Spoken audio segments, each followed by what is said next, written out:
Bonjour et bienvenue dans Parlons-en. Voici les titres de ce lundi. Vladimir Poutine au pouvoir jusqu'en 2030.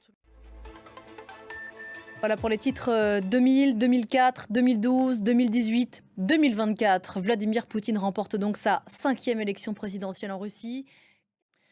Vladimir Poutine est un homme ivre de pouvoir voulant régner éternellement, en réaction de Volodymyr Zelensky à Kiev après la publication des résultats.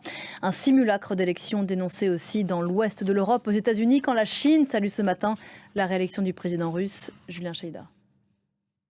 Cette élection présidentielle en Russie sur fond de guerre en Ukraine, bien sûr, qui est le contexte dans lequel se déroulent les élections européennes qui auront lieu au mois de juin. En Europe, on en parle avec vous ce matin. Flore Simon, s'il fait politique. Bonjour Flore. Bonjour Pauline. Il en était question ce week-end, alors que les Insoumis tenaient leur premier meeting de campagne.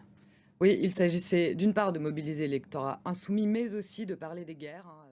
Merci beaucoup Flore, c'était le fait politique. L'actualité de ce lundi, c'est aussi le Proche-Orient, 164e jour de guerre entre Israël et le Hamas à Gaza. L'armée israélienne a mené dans la nuit une incursion dans l'hôpital Al-Shifa, c'est le plus grand hôpital de l'enclave, à Gazaville, dans le nord de l'enclave. Absolument, l'armée israélienne affirme qu'elle a eu et qu'elle aurait peut-être encore des combats extrêmement durs. Stéphane Amar, correspondant de France 24 à Jérusalem. Merci beaucoup Stéphane. Tout autre chose à présent, aussi fascinante que dévastatrice, ces nouvelles d'Islande à présent et ces images, surtout la lave en fusion continue de se déverser dans le sud-ouest du pays.